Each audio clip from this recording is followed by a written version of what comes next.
สวัสดีทุกคนครับสวัสดีครับ Hello everyone. Uh, thank you for inviting me for the talk today. Today I have about 30 minutes to talk about the future of the internet. And I recently just got back from a trip from Switzerland. I went to Davos, World Economic Forum, for the first time in my life. And there is a few common themes that I got from that trip. First of all, a lot of the leaders at Davos this year keep saying the word digital wealth, right? This is a huge growth engine in the next decade. I did not know that right now nominal GDP of China is almost the same as the US, right? Or maybe even exceeded those of the US already.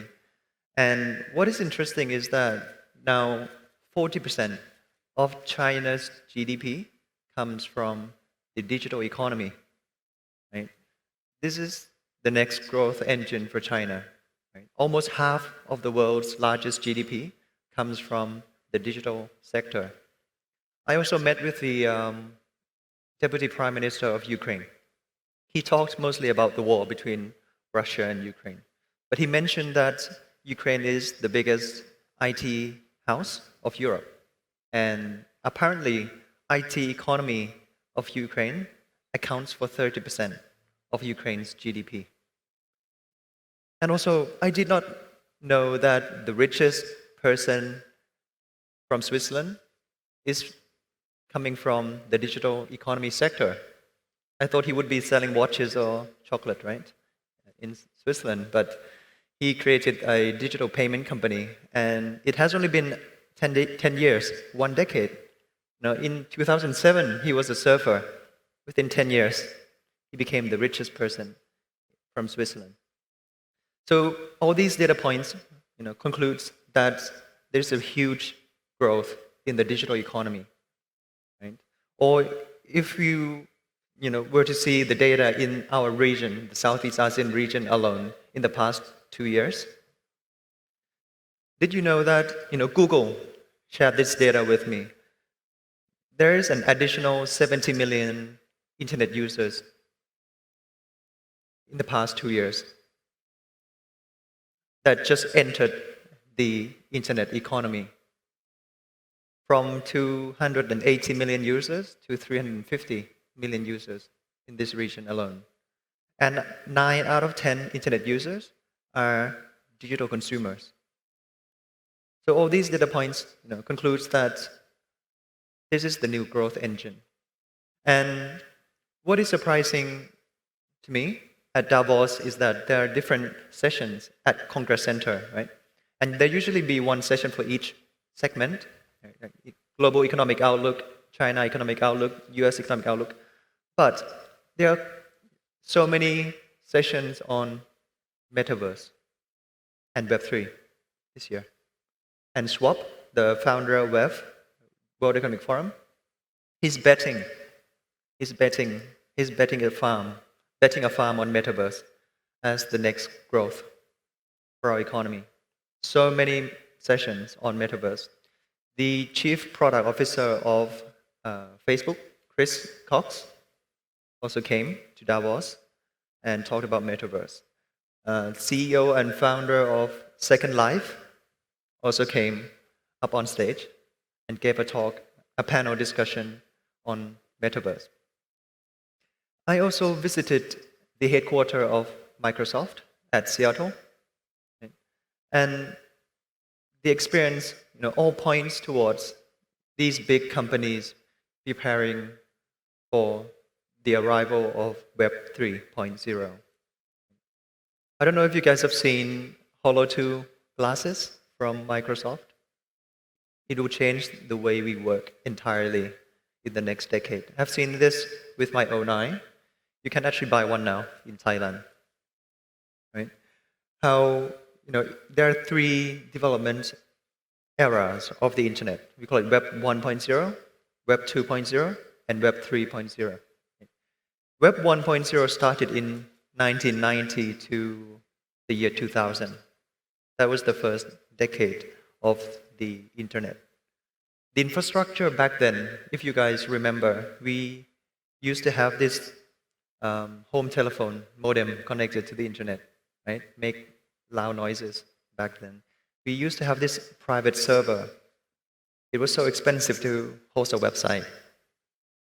We used to have this huge computer to get access to the internet. It was expensive. The experience was one-way communication. The internet was a static page. It was fixed. The whole country can only see and read. That was the maximum exposure of the internet, read-only experience of Web 1. Then we entered the Web 2 era in the year 2000 to the year 2010. There's this browser revolution happening.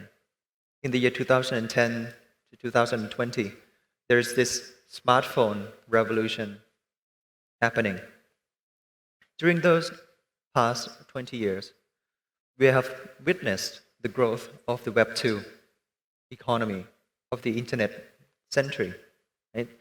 We are talking about a new infrastructure, a completely new set of infrastructures here. Cloud computing is replacing private servers of Web 1. Right? 4G, fiber optic internet, is replacing the home telephones modem back then. Smartphones, you can access internet anytime, anywhere. Right? It's replacing a big, huge computer screen, desktop computer. Right? Social media, they are replacing the static read-only page of the internet. What we have been experiencing internet in the past 20 years is that it is more dynamic now instead of being static, right? If any of us love football, there will always be football videos coming up as a spiral effect. But those who love cats, right? There'll be cats videos popping up instead of football videos, spiral effect. We can customize the internet now in the Web 2 era. And it is no longer a one-way communication.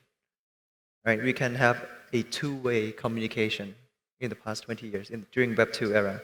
People can read, people can also write. Right? Peer-to-peer, social media, comments. Right?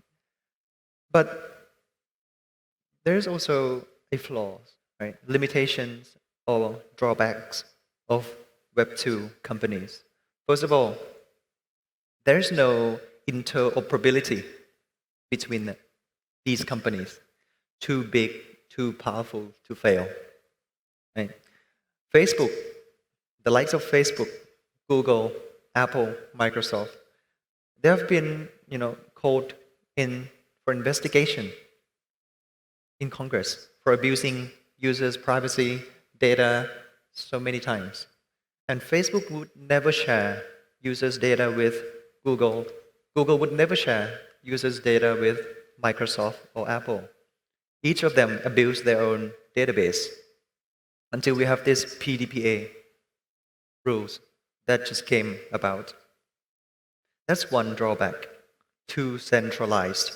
The internet is too centralized. Another limitation of Web 2 is that internet is two-dimensional. Right? Steve Jobs forced everyone to experience the internet through screens, phones, right? Desktop, laptops.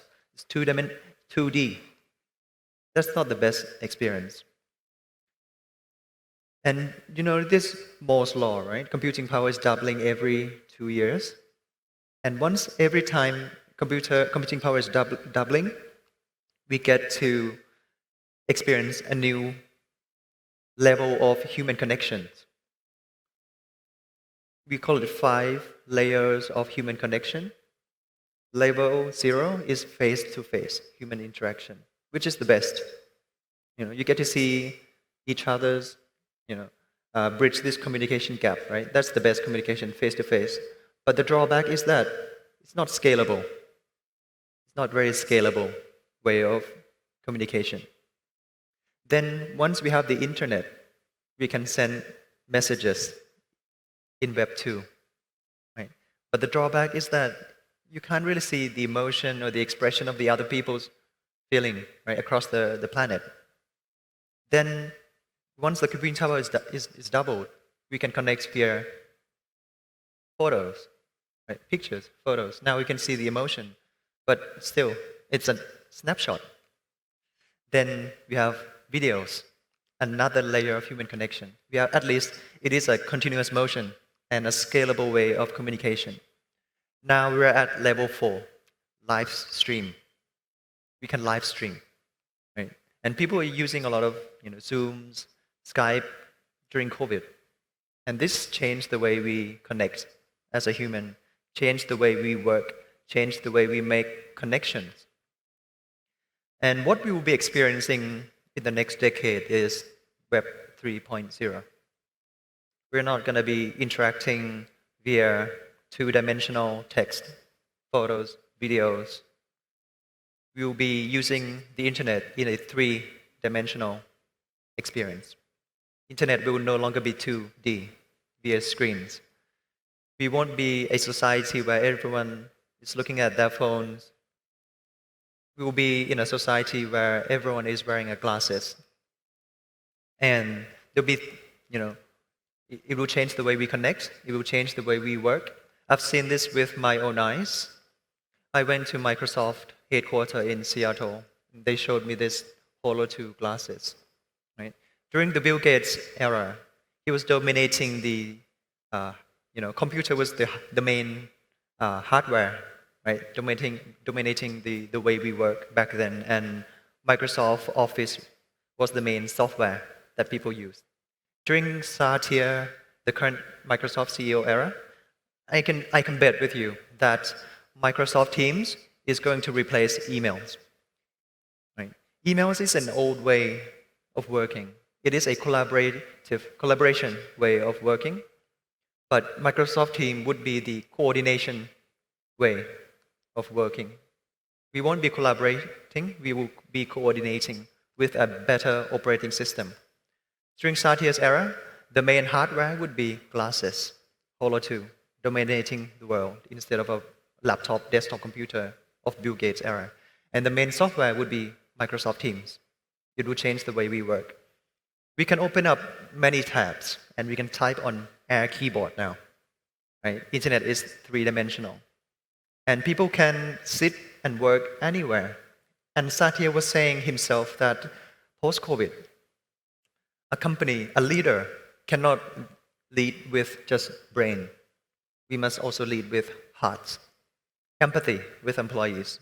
If companies are forcing employees to go back to the office full-time, every day, post-COVID, there'll be the great, not resignation, but reshuffle. People won't leave work for good, right? People are changing jobs to a more flexible company. And Microsoft acquired LinkedIn, right? The biggest job search database in the world. They showed me this statistics. The best setup post-COVID is not hybrid work either. I thought hybrid makes sense. Operation comes to work on Monday, marketing on Wednesday, engineers on Friday, every Monday, Wednesday, Friday. That setup doesn't work either. The best way to work going forward is to create small serendipitous teams, connection, and make sure team leads talk to each team members, and they have full flexibility of which day they would like to come to the office. And it doesn't have to be every Monday for operation, every Wednesday for marketing, every Friday for engineers. People can work anywhere, anytime. The biggest company won't be a company with a garden, big HQ. It'll be a decentralized company. And they'll embrace cloud-based applications to change the way we work. And Holo 2 would change the way we work, would be dominating the future of the internet, in the future, would be replacing phones, right? And laptops. And Microsoft Teams would be replacing emails. But what is Web 3? How is Web 3 going to solve Web 2's limitation? Right? If you remember, the first limitation of Web 2 is that Facebook, Google, these guys are too powerful. They can abuse their own database, customers' database. Right? in the future, internet would be decentralized. Let's go back a bit. Let's talk about the infrastructure first of Web3, which is an entirely new set of infrastructures here. Right? During Web 1, we have home telephone, private servers, huge desktop computers. Web 2, we have cloud computing replacing home telephones, right? Internet, modem. We have cloud computing replacing private server. We have 4G fiber optic replacing home telephone. We have smartphones replacing laptops. Web 3, we have internet from the sky replacing 4G fiber optic internet from lower orbit. Right? Elon Musk is now sending internet from the sky to Ukraine. They can spot, all the tanks, Russia's tank in the country. Already applied, already happening. We are talking about, IoT, Internet of Things. Smart device won't be limited to just phones, smartwatches, or laptops anymore. Everything would be smart. Chair, tables, doors, every device is, I think 26 billion devices would be connected to the internet in the next few years. And the main connecting device would be glasses. And once people are on, glasses, we can experience internet in a three-dimensional way. We call it IoT. The next technology is AR, VR. We call it XR. XR stands for AR, augmented reality, VR, virtual reality, and also mixed reality. There are three applications of glasses, right? What are the differences? AR is when you experience the real world, right? And I'm the only digital content appearing, but you cannot interact with the digital content. You'll be touching the air, passing through. VR, we can all be meeting at Mars, Moon, the sun, spaceship. I can look like, I don't know, Doraemon, right? Avatar. And then mixed reality is when you are seeing real world environment. And I could be the digital content popping up, but you can actually interact with the digital content. Right? You can expand my body, you can shrink my body, right? Which is what Holo 2 is doing. I encourage you to buy one. You can buy one in Thailand right now. Right? AR, VR, XR, mixed reality is replacing smartphones, changing the way the internet works, three-dimensional instead of two-dimensional. Right? There are 5 layers of human connection: physical, text, photos, videos, live stream. We're talking about hologram now. In the next 10 years, we are able to. I would be able to hologram here and connect with everyone in the next decade during Web 3. Another infrastructure that that is happening during Web 3 is blockchain, NFTs, non-fungible tokens, and cryptocurrencies. During Web 2, we have never heard about blockchain before, never heard about NFTs, never heard about cryptocurrency. With the arrival of blockchain, cryptocurrencies, and NFTs, we can do 2 big things. First of all, the way we identify ourselves changes every era. During Web 1, if you guys remember, the way we identify ourselves is emails, top@hotmail.com. If you're slow, top123@hotmail.com. Right? Someone else already got this email. During Web 2, the way we identify ourselves is top.jirayut.com domain. Right? If you're too slow, someone else might domain squat the name. For Web 3, it won't be emails, it won't be domains, it will be avatar. Right? And how do we make sure that, imagine if there are 2 top Jirayut avatar wearing a suit, having the same hairstyle. How do we identify which one is real? Which one is authentic? Which one is the real me? Right? The only way to validate, right, the authenticity is NFTs, non-fungible token on the blockchain. That's the real use case. And if you look at the internet companies, Line, Instagram, Facebook, they're launching NFTs as we speak. Remember, they are the biggest companies in the world with a lot of cash, a lot of brain power. They can literally do anything in the world. Why are they doing NFTs? Is it a hype? Or is it the future? At WEF, World Economic Forum, 2,100 leaders gathered once per year. There are only 5 days of intense meeting. Why are there so many metaverse sessions? Is it a hype or the future? Right? Another thing with the new infrastructure, cryptocurrency, is that we can launch what we call an X to earn of Web3. It will change the way business works. During Web 2, we have seen the arrival of the sharing economy. People can now share homes with strangers. But those who were born during Web 1 thought it was a crazy idea. Why would you be sharing homes with strangers? Because the infrastructure wasn't ready during their time, right? But it changed the way the economy works. Subscription economy, sharing economy. It allows new opportunities like ride sharing cars with strangers. Those who were born during Web 1 thought it was a crazy idea. Why would you be sharing cars with strangers? Same logic here. Web 3, you can now learn to earn, which will change the way the open education system works.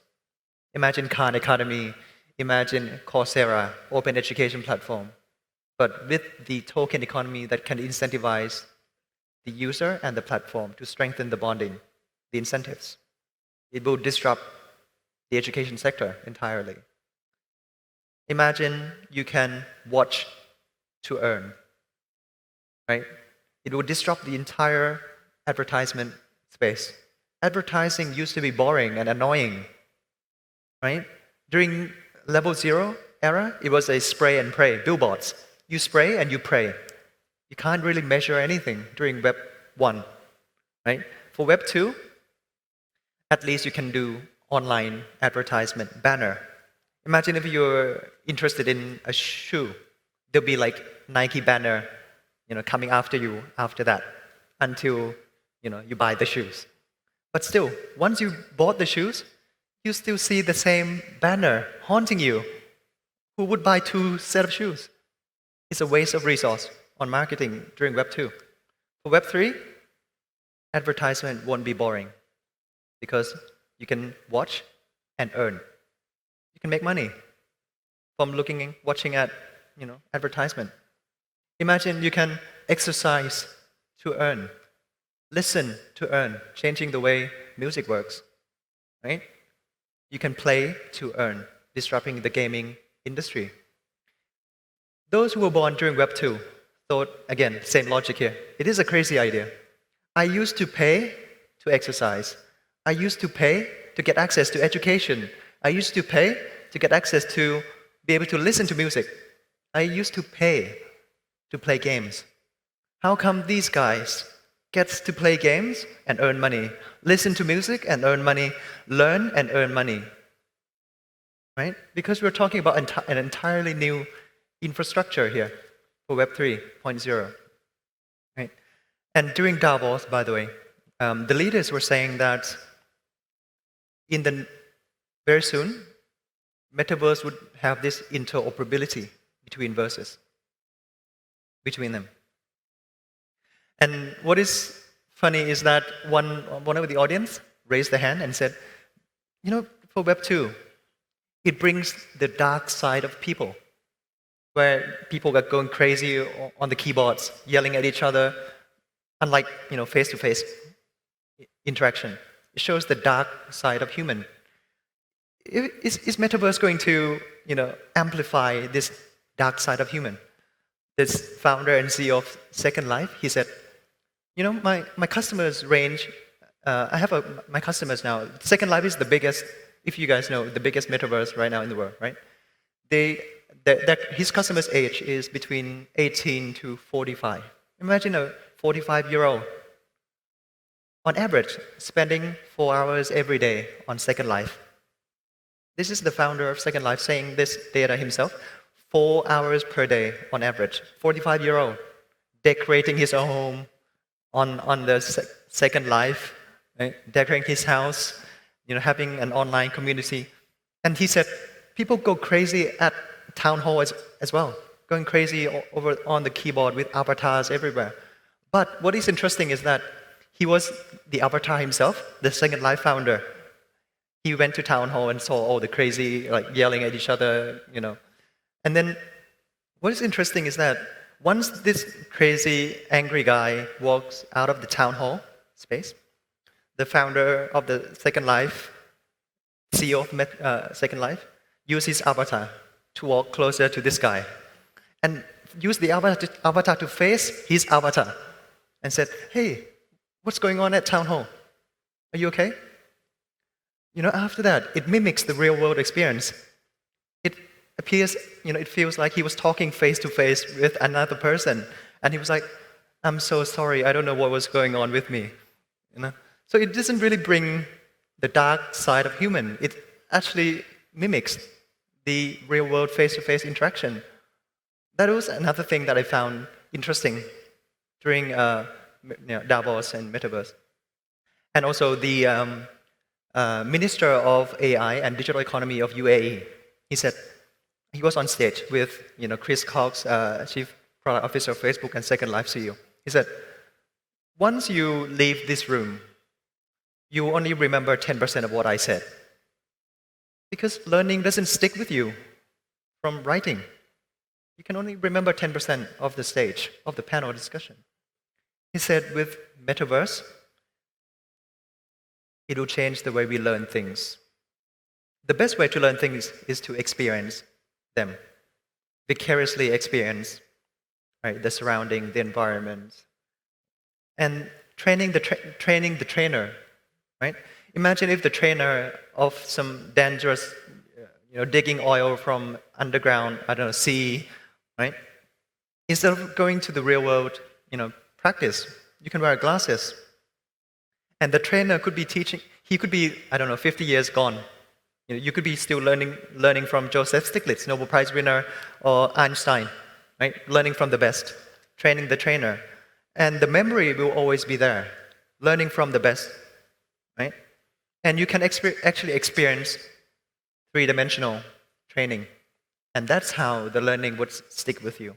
It would change the way we learn things, change the way we connect as a human, level 5, hologram, change the way we work, post-COVID. I think the time is over, but I still have a lot more content to share. So I encourage you all to read up. Every 10 years, there's a shift in technology, and that's where the opportunities lie. Common theme here is digital wealth. That's the next growth engine. Even the Chinese president, Xi Jinping, he's betting on the Chinese middle class as the next growth engine for China. Right? What are the characteristics of Chinese middle class? First, they are the first-time, tycoon. Right? They buy wine, watches, bags, handbags. That's why all the prices went up in the past 2 years. Okay, Chinese middle class and also my customer, cryptocurrency users, driving up wine, watches, bags, prices. But Chinese middle class, they are also internet users. Everyone are internet users, right? And also, they are digital consumers. These are the main characteristics of Chinese middle class. They have the biggest purchasing power in the next decade. But why should we care about Chinese middle class? The reason is that in the past decade, we talked about two things: globalization and digitalization. What globalization really means? It means it allows free flow of people, right? What does digitalization mean? What does it mean? It means free flow of information. But we're about to witness a new infrastructure that would allow free flow of capital, blockchain. Once we have free flow of people, free flow of information, free flow of capital, that's when distance is out of the equation. It doesn't matter. Right? That's the new growth that we can tap. Chinese middle class, internet users, digital consumers. They can tap on free flow of capital now. Distance is no longer important. Right? So this is the next growth engine for Thailand. We should not be sticking to becoming the amazing Thailand, right? Tourism industry. 20% of Thai's GDP still comes from the tourism space. Now 2% because of COVID, down to 2%. Thailand should no longer be the Detroit of ASEAN. That's the old growth engine. We should be the digital hub of ASEAN. We should be tapping on the digital wealth. Because in China, digital economy is already 40% of the GDP. In Ukraine, 30%. And if Thailand were to follow these developed countries, we should really start now. And if we do it correctly, in the next 10 years, it would offset past 50 years of our lost decade. Thank you very much. ขอบคุณครับคุณท็อป Thank you. Before you go, I think we have well, it'll be a crime not to ask your opinion on what happened to cryptocurrency in recent weeks. So what's your take? What's your impression on it? Sure. Another common theme that I got from Davos is inflation. A lot of leaders are concerned over inflation right now. We're at the highest in the past 40 years. Inflation is at 8% for the US, 9% for Germany. They mapped this out on the screen. And Thailand, in the Southeast Asian region, has the lowest inflation relative ratio, but still highest in 40 years as well. But still not as bad as the US or in Germany. There are two ways of, ways of inflation being created in economics: positive demand shock and negative supply shock. In the US, after 1971, the US is able to do this money creation, no longer pegged to gold. Right? It's just literally fiat, paper money, no intrinsic value. Right? Print out money. And it took them 49 years, 1971 to the year 2020, 49 years, to print out 50% of all the dollars in circulation. Unfortunately, within 1 year, 2021, that's another 50% of all the dollar circulation out in the economy. The first half, 49 years. Another half took them 1 year. So we are experiencing a very, very high inflation. And all the leaders agreed that by the year 2024 roadmap, that's their roadmap, inflation should be back at 2%. That's the agreed roadmap at Davos, 2024. And the bad thing is that to suck out the liquidity to lower the inflation is much harder than to create inflation, they said. That's another thing that I note down, interesting fact. It takes longer to reduce inflation, to suck up the liquidity. And they're talking about recession and stagflation now, right? And also depression. There are three different economics terms here. What is a recession? Recession is when the economy is down for about 6 to 18 months. Right? In 2008, that was a great example. Depression is when the economy is down for 1 decade, 10 years. Usually recession happens once every 7 years to 10 years.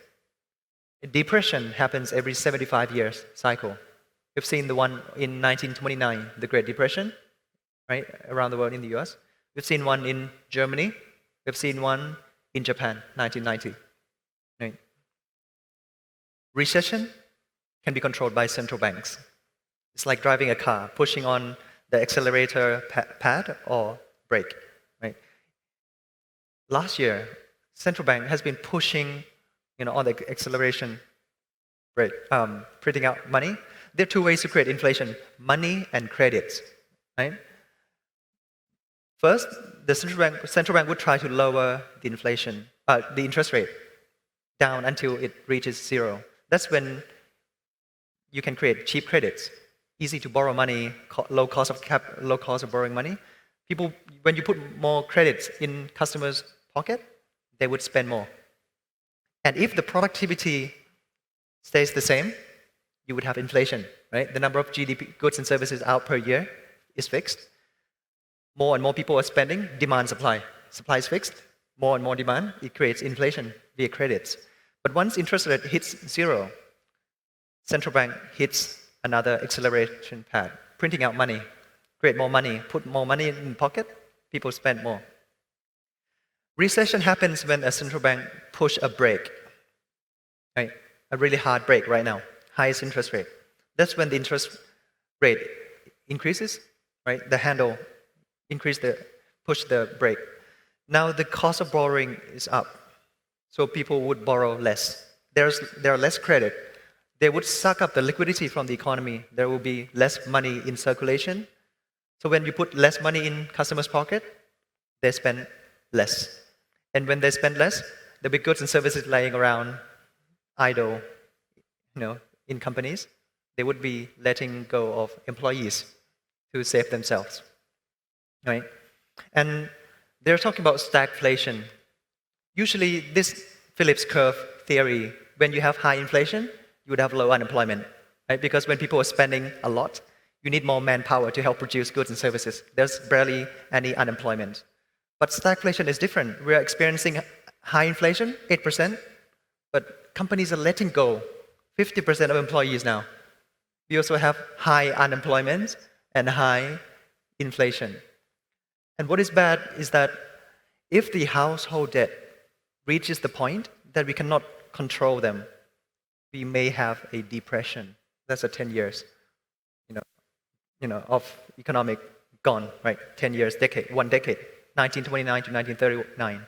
We have witnessed that once. So what is happening in the crypto space is obvious. The central bank is pushing a brake, huge, hard brake, suck up the liquidity. What does that mean? The money would flee from a risky asset to a risk-free asset. Stock would go down, equity would go down, gold, cryptocurrency, everything is going down as a macro picture because the liquidity is out of the market. Increased interest rate, what does that mean? People find it harder to borrow money, higher cost. People are spending less, right? That means everything is going down. We are heading towards a recession, right? The US doesn't just only export inflation, the US is exporting recession also. So right now it's time to buckle up, right? As a country. There are two ways to create inflation. I think the head of IMF and Central Bank of France also attended Davos.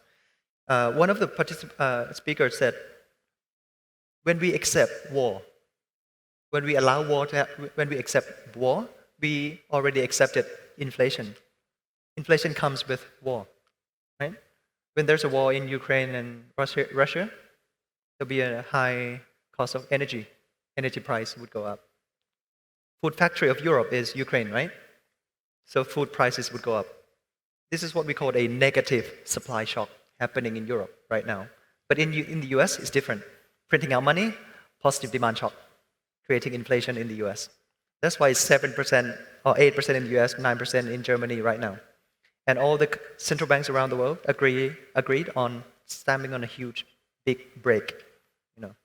And that is why we have seen a fall of asset prices everywhere. So I would urge everyone to keep cash and to cut unnecessary expenses as we head down towards a recession. It happens once every 7 to 10 years. And hopefully we won't be heading into a depression. And I think by the year 2024, that's the agreed roadmap, right? 2% inflation rate back to normal at Davos. And also the next Bitcoin halving. There's a 4-year cycle in this Bitcoin halving space. It could be I've been in this space for 8 years now. I've seen 3 cycles. Once every 4 years, there's this golden year when the market would go crazy. Price would go up like 1,000%. Right?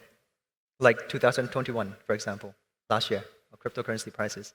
Or like 2017, if you remember last 4 years, or 2013. The next one is 2024, in tandem with the new roadmap to reduce the inflation down to 2%. Hopefully, more liquidity would enter the economy then. Thank you.